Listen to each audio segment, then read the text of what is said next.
Te damos la bienvenida a Fisiopodcast. La plataforma de divulgación en fisioterapia donde tenemos la oportunidad de sentarnos a charlar con grandes profesionales del sector.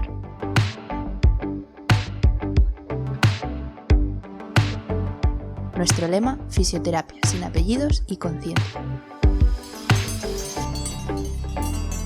Muy buenas compañeros y compañeras. Mi nombre es Rubén Hernández y para mí, como siempre, es un auténtico placer estar en un episodio más de la radio Fisiopodcast. Hoy os traigo la segunda parte de la entrevista que realicé a Nivin. Muchas gracias por el feedback del episodio anterior. Me alegra mucho la acogida que tuvo, y más al tratarse de una profesión diferente a la fisioterapia. Aunque como ya sabéis, Nivin también es fisioterapeuta y ha ejercido durante muchos años. Si no estás al tanto, pues te recomiendo encarecidamente que vayas corriendo al episodio anterior para que cojas el hilo conductor de la conversación. La idea es que de aquí en adelante pues vayan pasando diferentes profesionales sanitarios o no sanitarios relacionados con el mundo de la fisioterapia, porque al final todo va a girar en torno a la fisioterapia en este podcast, de ahí su nombre. Entonces, en el episodio de hoy pues seguimos la línea obviamente del episodio anterior, hablando de la mediación sociosanitaria. En concreto, Nivin profundiza en el ratio de mediadores sociosanitarios y en general en qué situación se encuentra esta profesión en el Sistema Nacional de Salud. Nos cuenta qué formación se necesita o si se necesita formación y pues de dónde podemos adquirir las competencias que nos permitan ejercer dicha profesión. También la pregunto, un poco ya relacionado con nuestro campo, pues en qué cree Nivin que le ha influido la fisioterapia en la profesión de mediadora sociosanitaria. Y por último, nos cuenta pues, un poco su opinión sobre cómo puede progresar esta figura en España y en concreto cómo ve el futuro pues en el Sistema Nacional de Salud. Terminamos como siempre con unas pequeñas preguntas off topic, pues para conocer un poco más a la invitada. A continuación, un mensaje rápido para nuestro patrocinador, Fisiofocus, formación especializada en fisioterapia. Para más información, puedes buscarlos en redes sociales o en su página web, donde encontrarás formación tanto en el formato online como en el formato presencial. Tomad sitio y haceros un buen café y, como siempre digo, espero que lo disfrutéis tanto como nosotros hicimos grabándolo y que saquéis algo en claro de cara a mejorar vuestra práctica clínica. Esto es Fisiopodcast.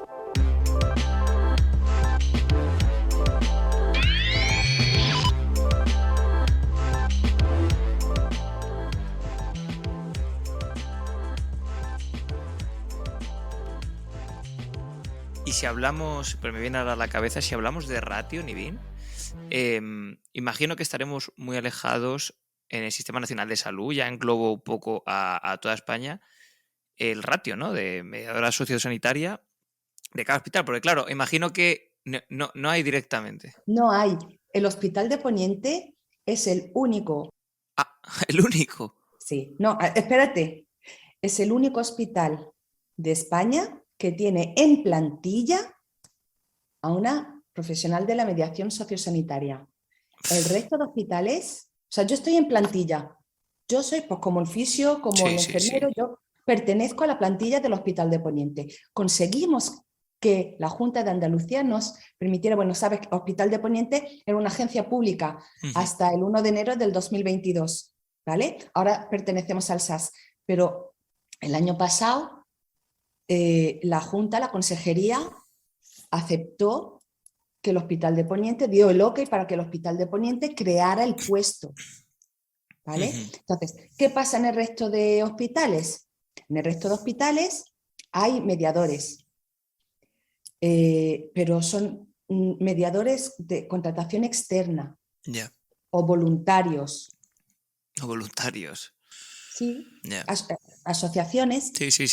Asociaciones que trabajan con especializadas, ¿no? Digamos, en una cultura en concreto, o en un idioma. Sí, pues a lo mejor la asociación de gambeses. Sí, sí, sí. Y pues alguien del hospital contacta con ellos. Mira, nosotros solemos tener muchos pacientes de Gambia. Claro, al final no son, claro, tampoco son profesionales como en tu caso, con un conocimiento, un bagaje, claro. Es que la mediación sociosanitaria actualmente en España no es reconocida formalmente como, o sea, no nos podemos formar oficialmente en mediación sociosanitaria, ¿vale?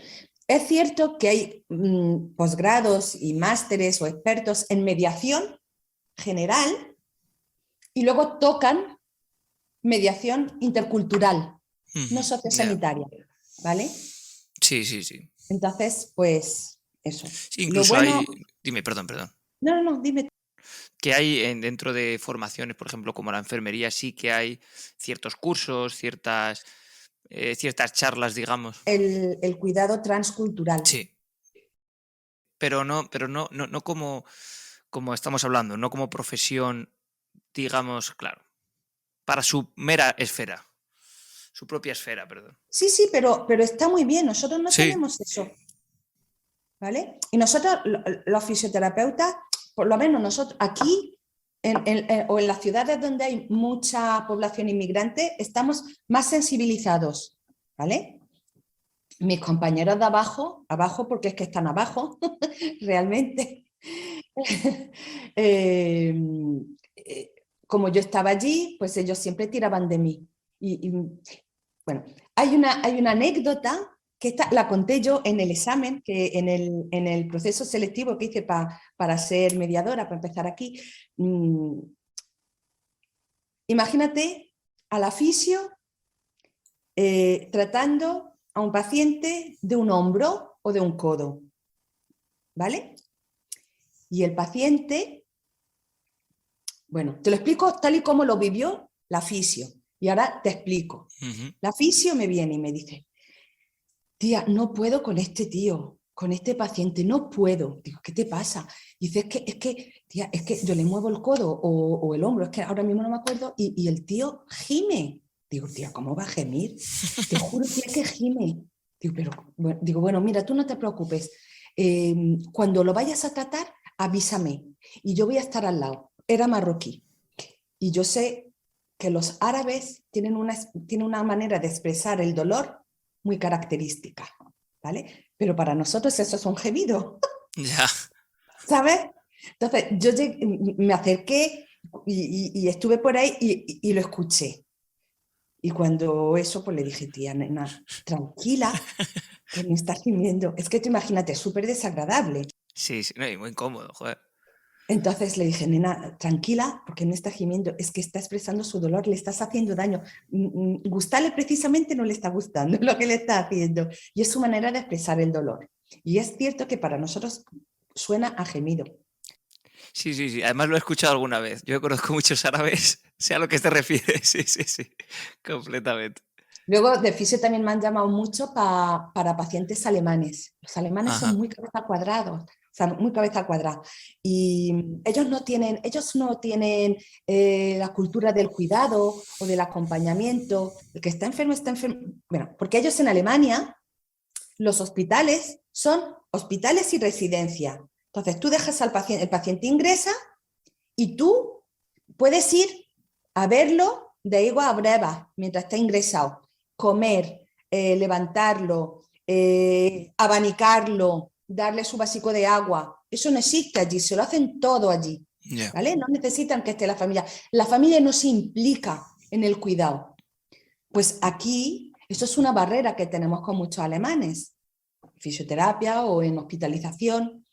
Pues eso yo se lo tengo que explicar a los pacientes, no a los profesionales. Y entonces llegamos al punto en que negociamos con el paciente.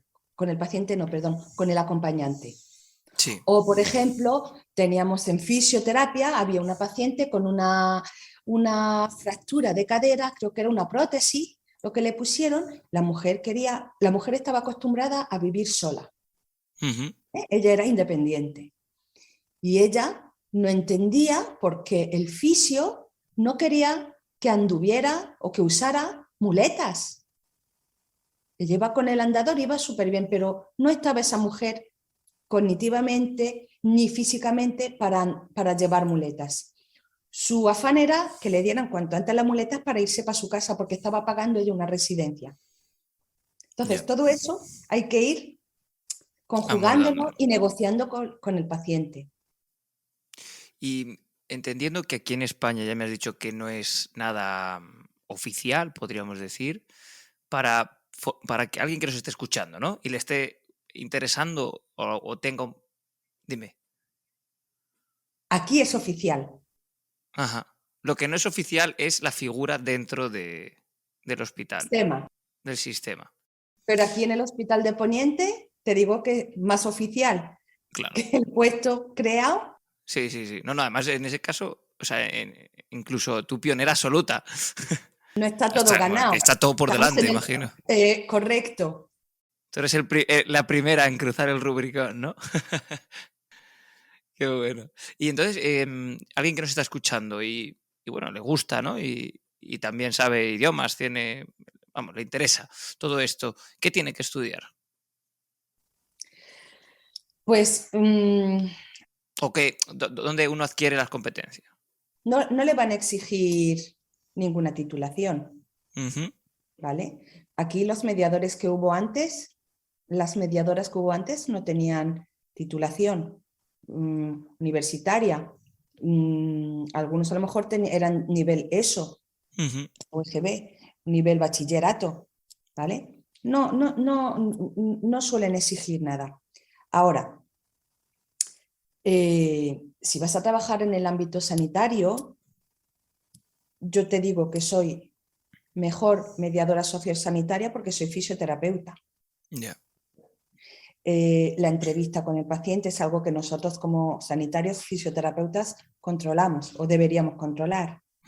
La empatía con el paciente, la cercanía, la imparcialidad, la distancia también, el no implicarse mucho, demasiado con el paciente. Entonces, sería bueno que mi opinión, pero porque es mi casuística, yo no entendería la mediación sociosanitaria sin ser sanitaria. Porque te costaría el doble. Te costaría muchísimo. De hecho, a mí me cuesta. O sea, yo llevo 2 años y yo no soy la misma mediadora que entró en el 10 de febrero del 2020 a hoy. Pero es que es abismal el cambio. Exponencial, ¿no? Sí, es tremendo. Yo cuando llegué, yo era la fisioterapeuta, además yo soy como fisioterapeuta, soy muy cabeza cuadrada, muy científica, poco farfullera. y yo venía, además, al principio aquí no es que hubiera cierta reticencia, pero claro, un fisio, ¿qué hace una fisio de mediadora? ¿No? Entonces, yo intentaba ser lo más... O sea, me preocupé mucho por mostrarles a ellos, a todos los profesionales, que yo no iba a ser una intrusa, que yo conocía muy bien mis competencias como mediadora. Yo no era la fisioterapeuta. Sí, ya pasaste, ¿no? O sea, es independiente. Efectivamente. Y me centré mucho en dar visibilidad al perfil de mediación aquí en el hospital y fuera del hospital, para conseguir que aquí se creara el puesto. Lo conseguimos. El año pasado, o sea, durante el 2021, le dimos más visibilidad aún, acudiendo a congresos, entrevistas, 1000 cosas, ¿vale? Pero eso fue profesionalmente. Pero yo personalmente me dediqué a aprender una cosa muy importante como mediador y como sanitario, que los fisios nosotros no solemos hacer, porque no es, por suerte, no nos toca hacerlo. Y es dar malas noticias. Mira, yo como fisioterapeuta nunca he podido trabajar con pacientes pediátricos neurológicos. ¿Vale? Yo soy muy empática, demasiado empática. porque me afecta mucho. Y nunca he sido capaz de tratar pacientes neurológicos pediátricos. Y aquí he tenido que mediar con familias o informarles de un diagnóstico fetal. Tu niño va a tener esto, y como fisioterapeuta, ver que yo estoy haciendo, o sea, yo estoy dando una información y que la madre, a pesar de todo, decide tirar para adelante, sabiendo que va a haber unas malformaciones muy invalidantes y que tiran para adelante. Yo decía, madre mía, no sabe lo que va a tener que vivir esta mujer y el niño. Pues eso fue el primero de mis problemas, ¿vale? Y no es que me sulfurara, yo con el paciente no me sulfuro, pero yo luego me iba a mi casa y echaba mi lágrima, porque yo soy así, no es que sea muy llorona, pero yo soy muy expresiva y si no expreso, reviento. Entonces yo lloraba. Luego vino la hora de informar a un paciente oncológico. Claro. Y ahí lo pasé fatal, pero muy mal, Rubén. Yo me acuerdo que había veces que yo tenía que interrumpir la entrevista, digamos, con el paciente, decirle al profesional, mira, vamos a dejarlo ahora mismo y dentro de un rato o mañana seguimos, por favor.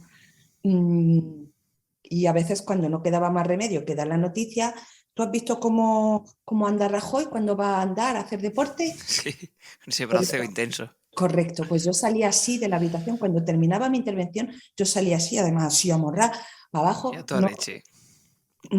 Cagando leches para irme a mi despacho a pegarme en la panza, padre, de llorar, porque no lo soportaba. Y luego me afectaba a mí. Luego estaba yo pensando, pues es que ten en cuenta que estoy rodeada, estoy en un hospital, pero además es que veo muchas cosas feas. Sí. Y luego te da a ti que pensar. Si me toca a mí, cuando me toca a mí, no sé qué. Pues esa ha sido mi evolución este año. Esto es todo lo que yo he mejorado. Y ahora todas esas emociones que a mí me invalidaban, o sea, o me frenaban, me dificultaban mi trabajo, les he dado la vuelta y ahora soy capaz no solo de informar, sino de ¿cómo te digo? Ay, ahora no me sale la palabra. Reconfortar. Ya no estoy deseando el soltar lo que tengo que soltar y largarme a llorar. No. Yo me siento al lado del paciente. Y si me tengo que callar, los silencios son súper importantes. He aprendido a callarme. Y esto es un crecimiento personal del que de verdad estoy muy orgullosa, porque es mi bienestar mental también. Claro. Y eso los fisios no lo vivimos. Tenemos la suerte o algún oficio, ¿no? Según sí, donde trabajemos, porque claro, ELA y todo eso, pues lo vivimos también. Pero es muy duro y hay que estar preparado o prepararse para aprender ¿Cómo has hecho afrontar. Tú? Sí. Claro. O sea, yo creo que en las facultades, obviamente hay gente que te pones delante y dice, ¿cómo sabe decir las malas noticias? Es que eso es un arte, me atrevería a decirte. Es un arte. Y esto no lo he aprendido yo porque yo soy aquí la más chula y la más lista de todos. Mi trabajo, si lo hago bien, mejor o peor, que yo creo que lo hago bien, es gracias a todos los profesionales con los que yo trabajo. Porque yo no trabajo sola, yo trabajo con un médico, yo trabajo con una enfermera, con un auxiliar o con un administrativo o con el de seguridad. Y somos un equipo. Si el paciente se va contento, es porque el equipo ha sabido trabajar, ha sabido coordinarse y ha sabido trabajar bien. Entonces, todo lo que yo he conseguido de crecimiento personal, de crecimiento profesional, no es por mí, es por mi equipo. Y tengo 50.000 equipos, porque todos los días trabajo con alguien diferente. Y esa es otra cosa también que he aprendido, el adaptar yo mi metodología al profesional. no solamente a la categoría o a la especialidad, sino a fulanito y a menganito, porque no hay dos cirujanos iguales. ¿Vale? Eso también es súper importante. Claro, y eso es lo que yo este año empecé en 2021 y estoy en ello, en este año también. Seguir reforzando ese aprendizaje y ese crecimiento que para mí es, de verdad, como te he dicho antes, es ahora mismo mi orgullo, porque sé de dónde vengo, sé lo mal que lo he pasado y sé cómo estoy claro. rompiendo esa barrera. Para Qué mí, para bueno. el paciente. Y en ese proceso tuyo me has comentado, cómo has ido evolucionando como persona y como a nivel profesional de mediadora, pero llevándolo un poco más a la fisioterapia, ¿qué crees que la fisioterapia te ha aportado en este proceso tuyo? Antes me decías la inversa, pues yo te doy la vuelta a la pregunta. ¿Qué crees que te ha aportado la fisioterapia como profesión a tu nueva profesión, la mediación sociosanitaria? ¿Por qué crees que casan bien estas dos profesiones? ¿Estás disfrutando del podcast? Puedes dejarnos tu me gusta o, mejor aún, puedes invitarnos a un café y así apoyar al proyecto. Tan solo pincha en el enlace que tienes en la descripción y así tendremos energía suficiente para defender a capa y espada una fisioterapia sin apellidos y con ciencia. No te entretengo más, volvemos con el episodio.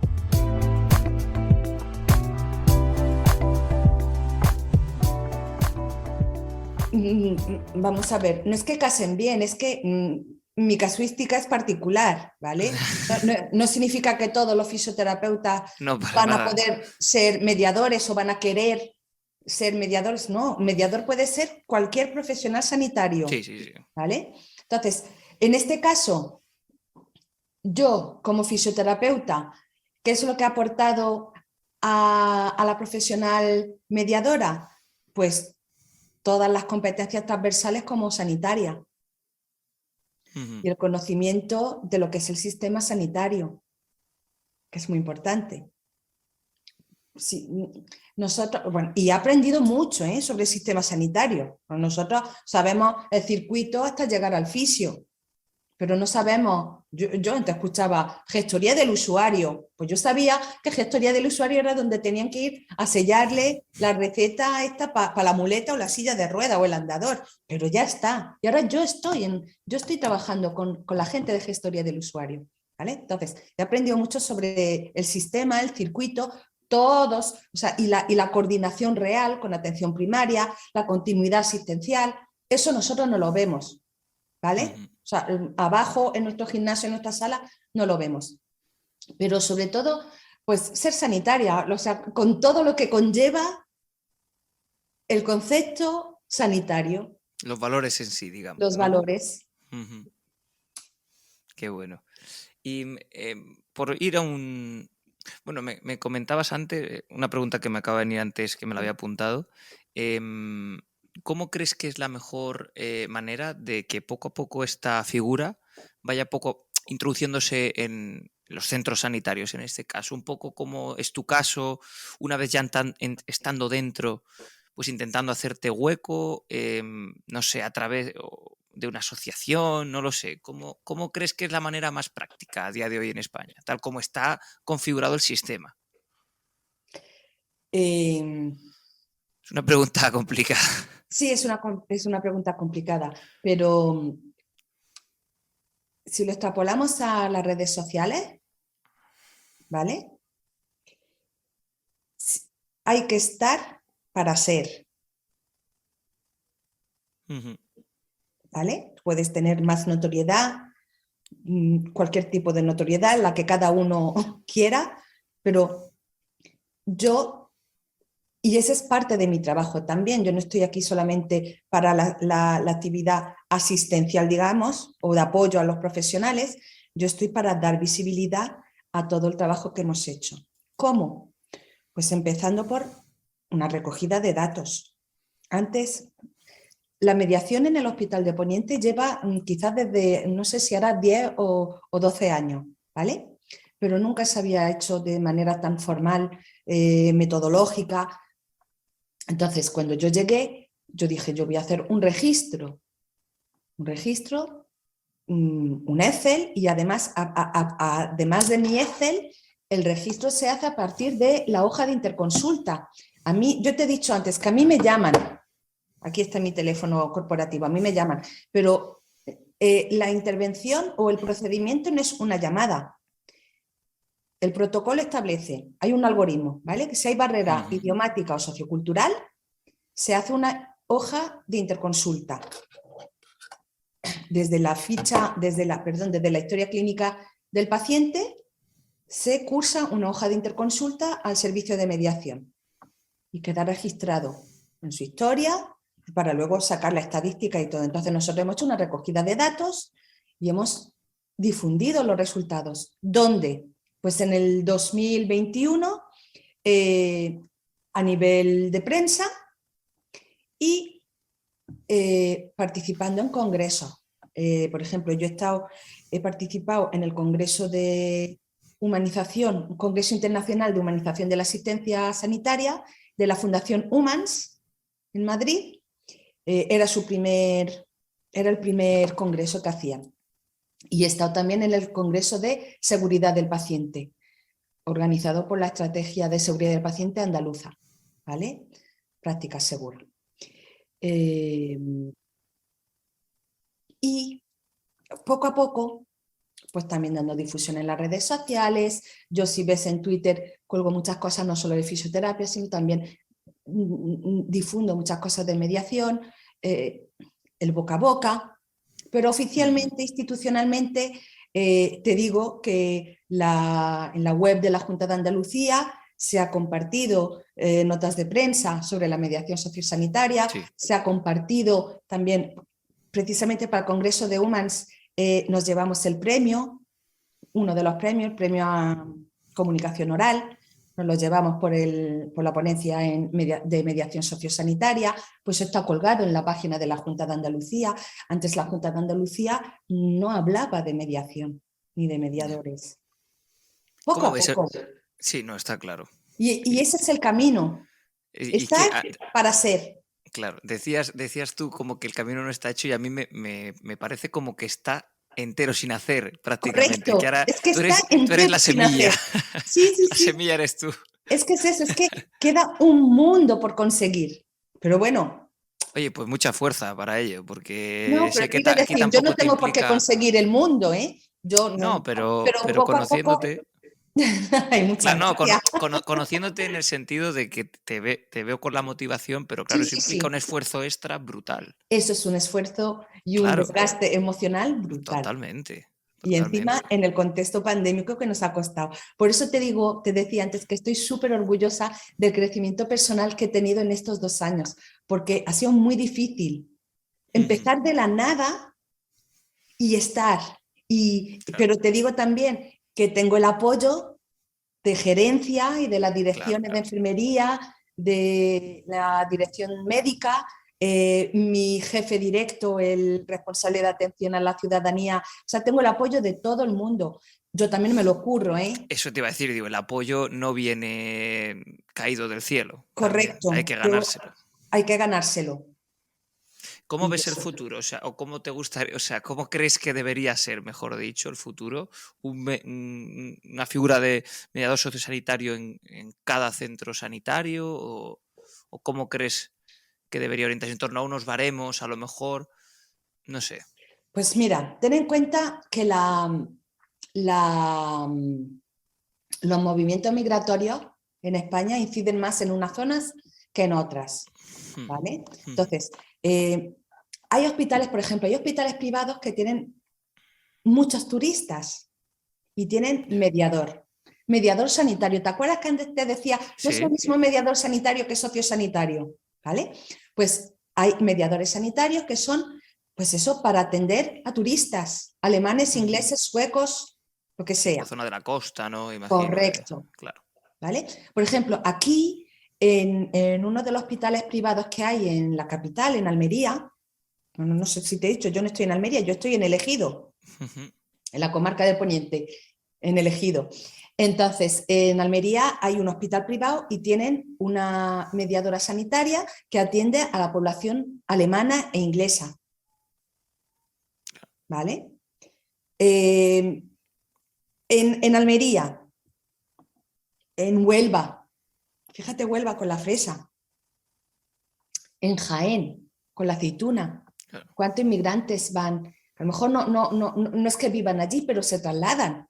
Eso es otro determinante de la salud para los inmigrantes, que no son, digamos, nómadas, Sí. ¿no? Van cambiando, porque van cambiando en función de donde les haga De la trabajo. oportunidad laboral. Correcto. Claro. Entonces, ¿tiene que haber mediación sociosanitaria en todos los hospitales? ¿Tiene que haber fisio en todos lados? Sí, claro que sí. Pues mediadores, pues si lo hubiera, y si hubiera dinero para tenerlos también. Quizá un Pero buen si atajo no, sería, por empezar, ¿no? Por aquellos sitios más, correcto, entre comillas, vulnerables, con correcto, más necesidad de... correcto. Al menos Porque eso. cuando hablamos de inmigración, no siempre va a haber, pero sí, muchas veces puede haber un contexto de vulnerabilidad social o riesgo de exclusión social. ¿Vale? Es súper importante la figura del mediador junto, o sea, apoyando a la unidad de trabajo social. Claro. Para esas personas con barrera lingüística, idiomática o sociocultural, en un contexto de vulnerabilidad.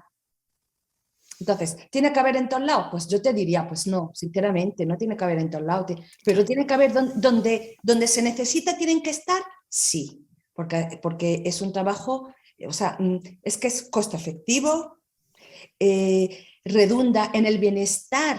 Hablamos de humanización, ¿no? Vamos a hablar de humanización de los profesionales, ¿vale? Sí, sí, el sí, bienestar totalmente. del profesional.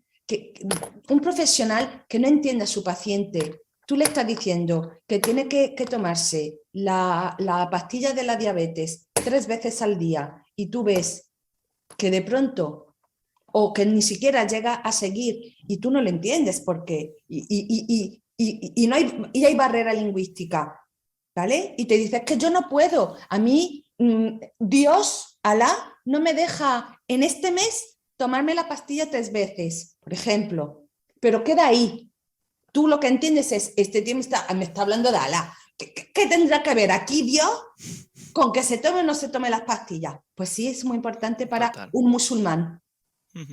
En el mes del Ramadán, claro. no va. Entonces, ¿qué pasa si no llega la alianza terapéutica? El profesional se quema. Sí. Y hablamos de burnout, y hablamos de desmotivación, y hablamos de todo.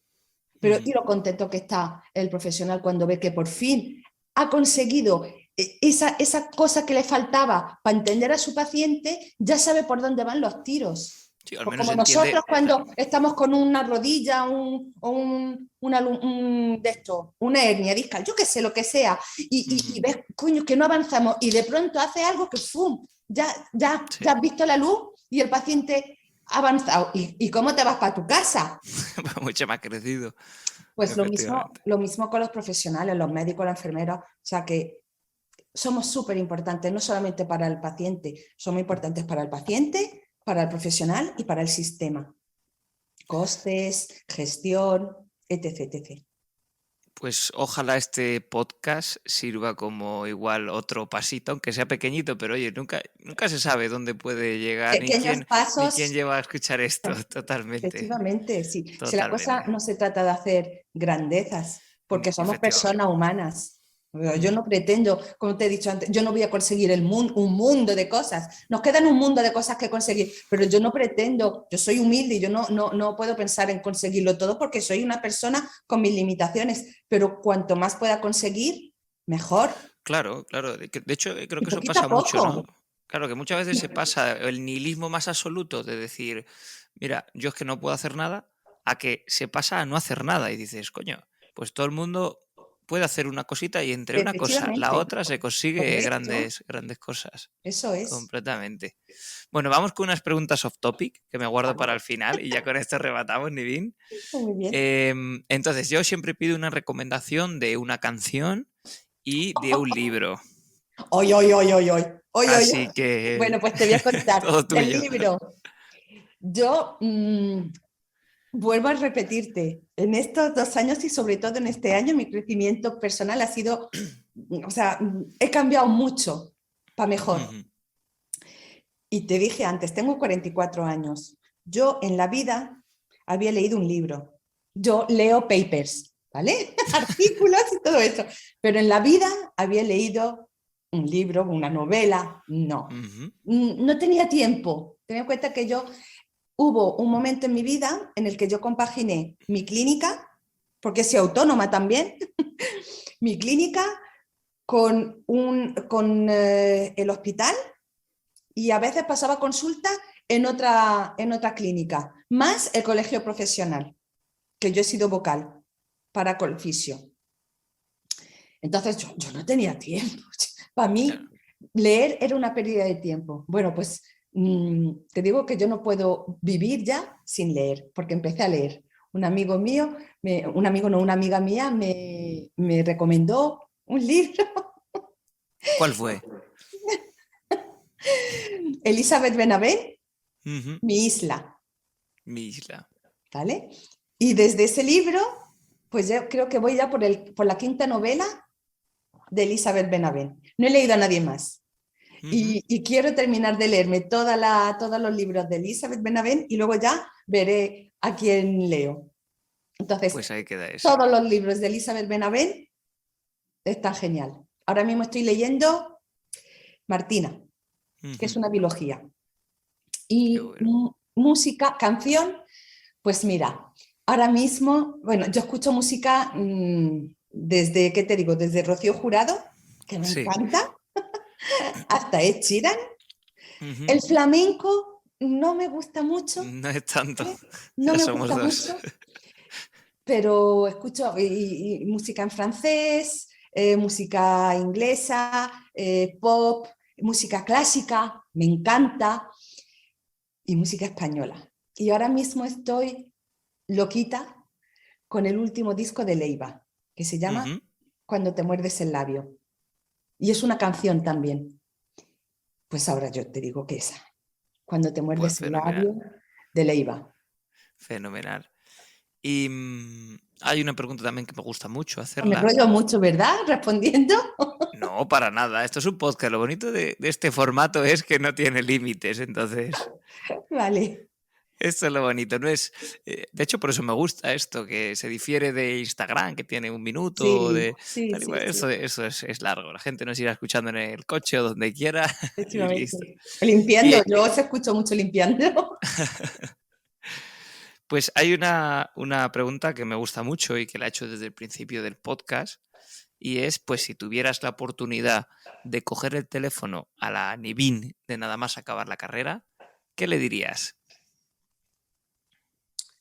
Que lea un libro. En Instagram, en verano hice un post sobre eso. En verano no fue para mi cumple.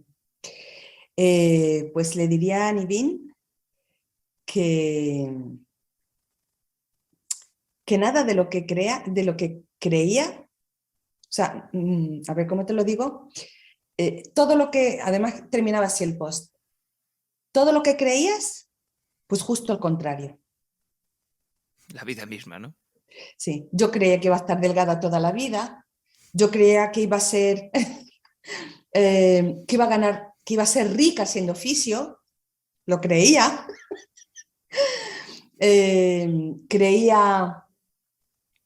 Creía muchas cosas, no creía que iba a estar, que iba a tener que estudiar tanto toda la vida, no creía que iba a tener, no es que no lo tenga fácil, no es que no lo haya tenido fácil, pero sabes que hay gente que nace con estrella y yo no soy una estrellada, pero yo para conseguir lo mismo que otros he tenido que currar mucho. Entonces yo pensaba que siendo fisio, porque además, yo no sé a ti cuando el primer día de carrera, pero nosotros cuando llegamos a Granada nos dijeron que éramos la crème de la crème, porque éramos los que más nota, o sea, era la carrera que más nota había pedido y éramos los mejores. y que, pues las milongas que nos contaron en ese momento, que íbamos a ganar un dineral, que había muchas salidas. Entonces, pues yo pensaba que realmente iba a terminar la carrera, iba a empezar a trabajar, iba a ganar un dineral, iba a trabajar donde yo quisiera, como yo quisiera. Pero como fisioterapeuta le digo a la gente, humildad, humildad con el paciente, sinceridad con uno mismo como profesional y con el paciente, y la vida es corta, pero es muy larga también. O sea, la inmediatez no tiene que ser todo ahora ya. Oye, me siento súper vieja diciéndote esto. Pero es verdad. Es que no tenemos por qué conseguir todo ya ahora. Sí. Porque con el camino, o sea, el camino en sí es el fin. Claro, no hay más. Así es como yo lo siento. Y así es como vamos a cerrar el podcast. ¿Te ha gustado, porque me parece ¿no? muy bonito. Nivin, muchísimas gracias por todo, por tu tiempo, por tu simpatía, por esas ganas que le pones a todo lo que haces, y que aquí tienes tu podcast siempre que quieras. Muchas gracias, Rubén. Muchas gracias por fuerte. todo. Gracias. Un abrazo, chao. Chao. Hasta aquí el podcast de hoy. Si te ha gustado el contenido y además crees que ha sido de utilidad, recuerda que puedes compartirlo con tus amigos. Pequeños gestos que hacen que este podcast siga creciendo y llegando a más gente. Si quieres estar al tanto de futuros episodios, puedes seguirnos en redes sociales o suscribirte a la newsletter de nuestra página web, donde también podrás encontrar las notas de todos los episodios. Muchas gracias por tu tiempo. Hasta la próxima.